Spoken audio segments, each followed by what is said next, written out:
सम्मानित अतिथिगण और कार्यक्रम के आयोजक मंडल, और शायद मैं किसी एक का नाम लूं तो ये बेमानी होगी। आप तमाम लोगों को मैं बधाई देना चाहूँगा जो इस सुदूर गांव में नेपाल बॉर्डर के नज़दीक आपने इतना शानदार कार्यक्रम का आयोजन किया। मैं 1 मिनट में अपनी बात में खत्म करूंगा क्योंकि मैंने अपना समय प्रभारी जी को पहले ही दे दिया था और मैंने बोला था इनसे कि मेरा समय प्रभारी जी को आप दे दीजिए क्योंकि वो दूर से आए हैं और विस्तार से उस विषय पे बातें बताएंगे। मैं 2 दिन पहले किसी दूसरे जगह पे था, एक कार्यक्रम था जो वक्फ अमेंडमेंट एक्ट जो आया है उसको लेकर के था वहाँ कार्यक्रम। वहाँ मैंने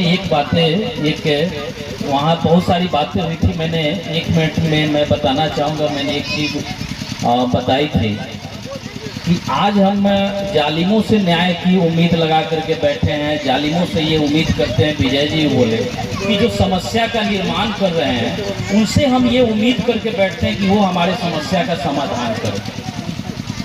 तो बाबा साहब अम्बेडकर ने जब संविधान दिया और संविधान में इस देश के बहुजन मूल निवासी, न सिर्फ बहुजन मूल निवासी समाज के लोगों को बल्कि इस देश के जो बिहार के जातिगत जनगणना के हिसाब से 11.6% अपर क्लास के लोग हैं, उनको भी और उनके पिताजी को भी अधिकार दिया था। उन लोगों ने उस संविधान की प्रति को, आरएसएस और हिंदू महासभा के लोगों ने 11 जनवरी 1950 को दिल्ली के रामलीला मैदान में बाबा साहब अम्बेडकर और संविधान की प्रति को उन लोगों ने जलाने का काम किया था। और उन लोगों ने मांग किया था कि देश मनुस्मृति से चलना चाहिए और मनुस्मृति के हिसाब से तो हमारे लोगों को पानी। बाबा साहब अम्बेडकर ने अपने जीवन में कई आंदोलन किए, जिसमें 2 आंदोलन उनका प्रमुख था। एक महाड़ का चौदार तालाब का पानी पीने का आंदोलन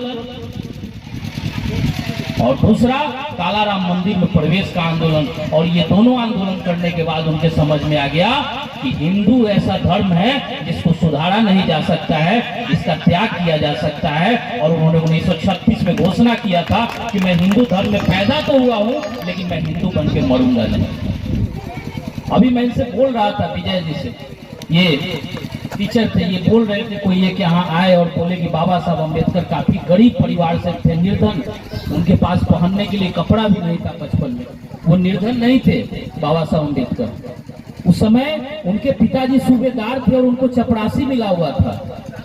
बाबा साहब अम्बेडकर को प्रताड़ित अमीरी और गरीबी के आधार पर नहीं किया गया था बल्कि उनको प्रताड़ित जाति के आधार पर किया जाता था। समय नहीं है। मैं ये बताना चाह रहा था कि आप आईएएस भी अगर बन जाओगे इस देश में तो इस देश के का जो व्यवस्था है, जो जाति आधारित व्यवस्था है, जिसके आधार पर आरएसएस और हिंदू महासभा के लोग मांग कर रहे थे कि मनुस्मृति के हिसाब से संविधान बनना चाहिए, उस व्यवस्था के अनुसार आप शुद्ध और अछूत ही कहे जाओगे।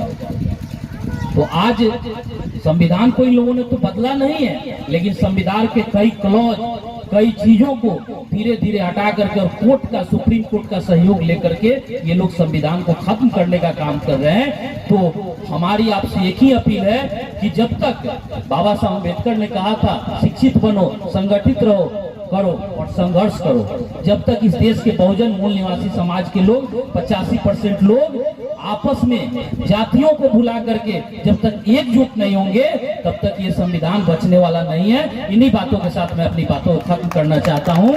जय भीम, जय मूल निवासी, जय संविधान।